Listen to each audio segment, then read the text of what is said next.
Hello students, हमारा topic चल रहे थे गति के समीकरण। ठीक है ना। तो फर्स्ट तो हमने देख लिया था फर्स्ट समीकरण, जो गति की फर्स्ट समीकरण आई थी वो आई थी v बराबर v not plus A T, ये आई थी फर्स्ट समीकरण। आज हम जो डिस्कस करेंगे वो सेकंड गति की सेकंड समीकरण, गति की द्वितीय समीकरण, द्वितीय समीकरण। राइट भाई। तो देखिए गति की द्वितीय समीकरण क्या है, किस तरह से आएगी। गति की सेकंड समीकरण होती है x बराबर v not T plus half A T square. ठीक है ना। इसको ड्राइव करेंगे तो ये आई कैसे। राइट। तो सबसे पहले मानते हैं कि कोई वस्तु, माना कोई वस्तु प्रारंभिक वेग v नॉट से एक समान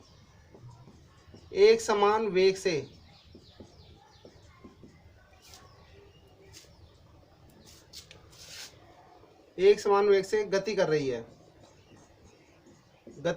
है।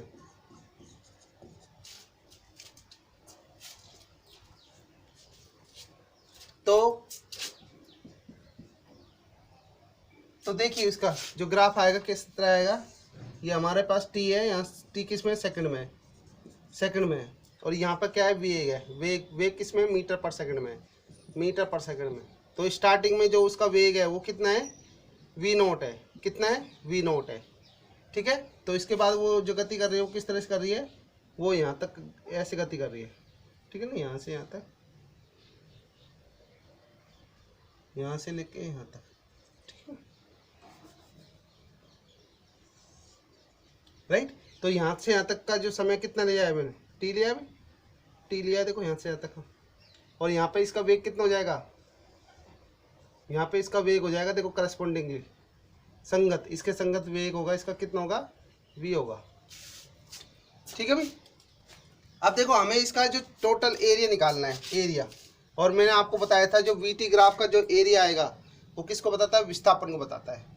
ठीक है ना। हमें इसका टोटल एरिया निकालना है। तो एरिया निकालने के लिए क्या करें, इसको दो भागों में डिवाइड कर देते हैं। फर्स्ट भाग, ठीक है ना। तो फर्स्ट भाग तो ये हो जाएगा आपका, और सेकंड भाग ये हो जाएगा। ठीक है ना। मतलब इसका एरिया निकालना है अपन को इस तरह से। ठीक है। इस तरह से ये आपका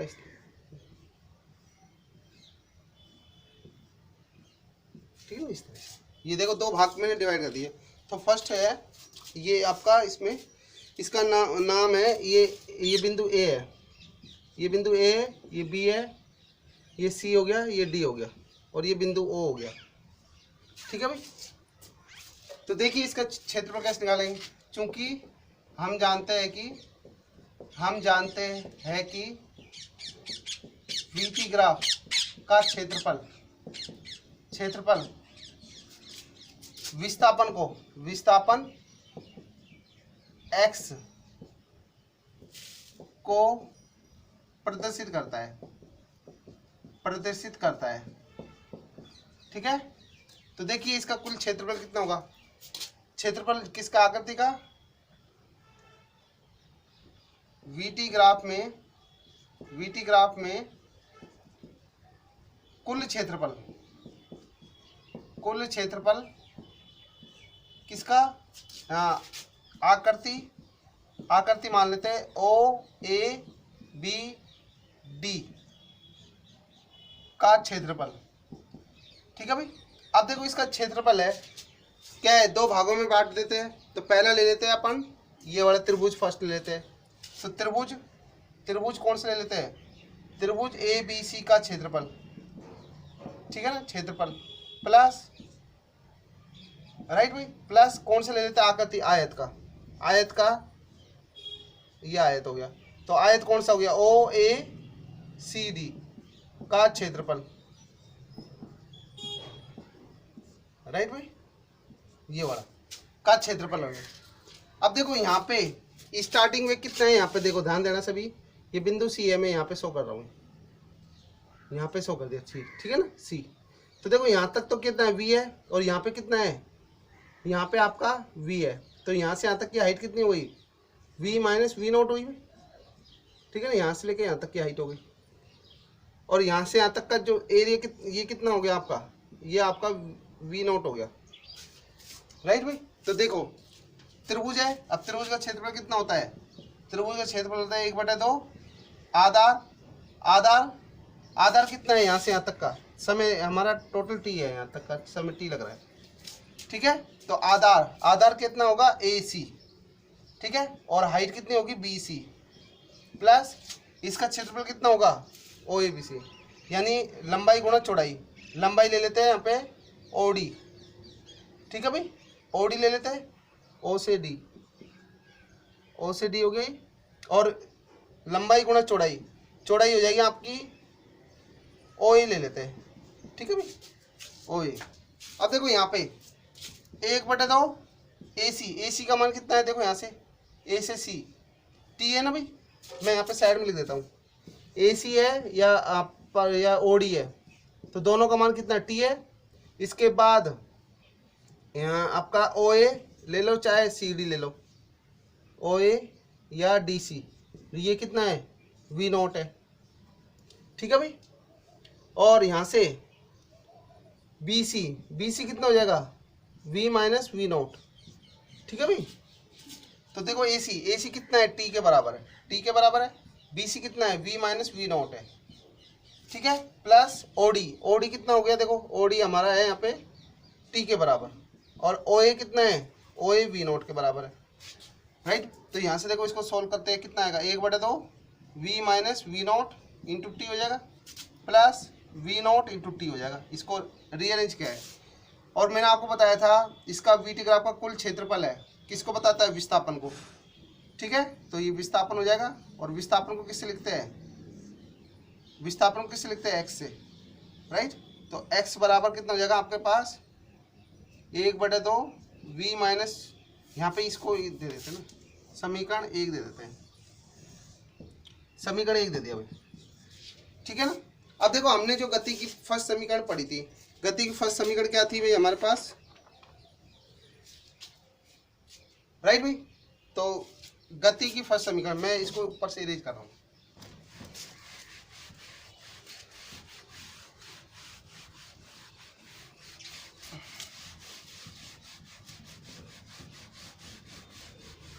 क्योंकि हम जानते हैं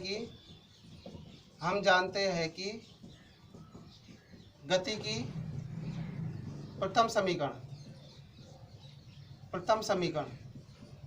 क्या होती है, V बराबर V नॉट प्लस AT, ठीक है ना। तो यहाँ से देखो V माइनस वी नॉट निकालो, V माइनस वी नॉट बराबर कितना होगा AT, तो यहाँ से देखो ये समीकरण 2 हो जाएगा, राइट भाई।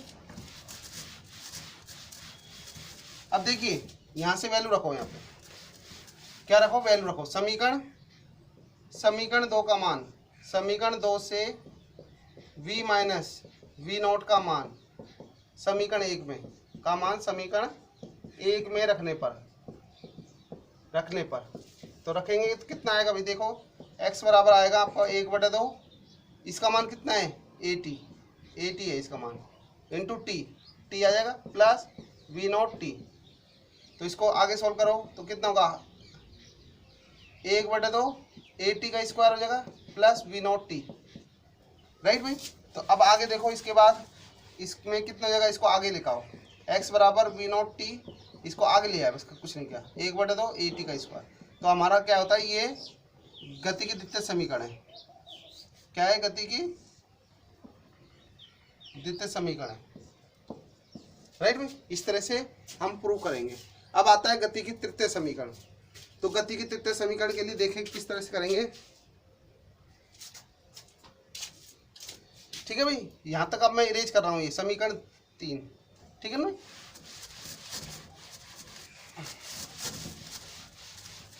मैंने इसको इरेज इसलिए नहीं किया है समीकरण 1 को, क्योंकि इसका यूज करना है मुझे आगे। तो यहाँ पे ये आपका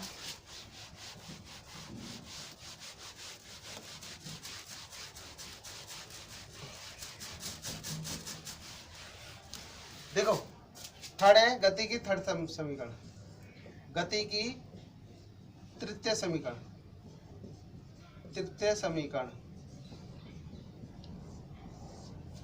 राइट।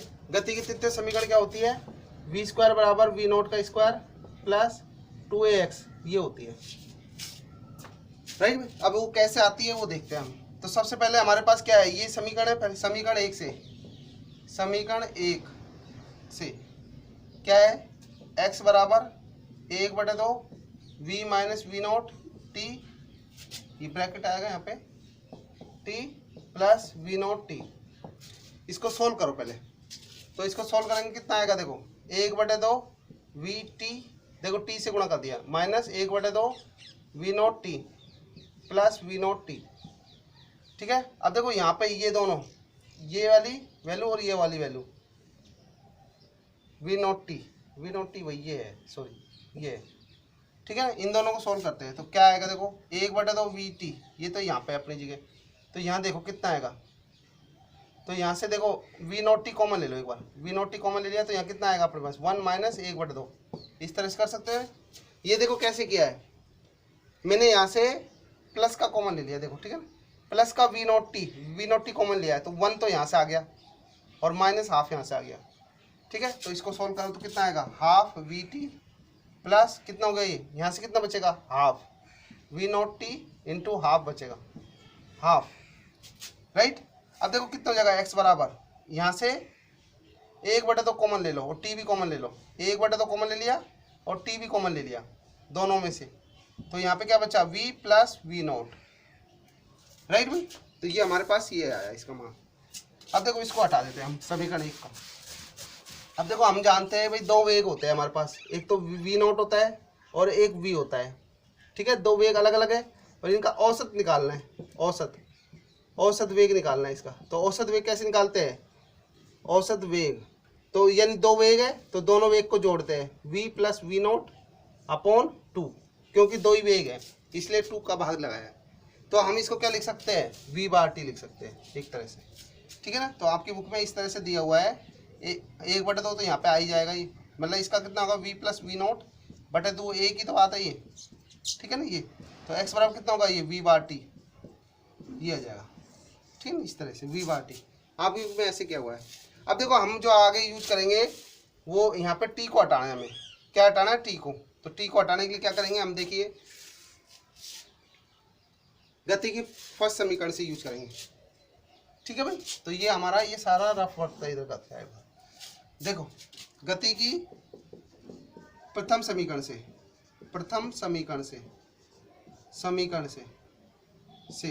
तो कितना होता है गति की प्रथम समीकरण, v बराबर V naught plus A T होता है।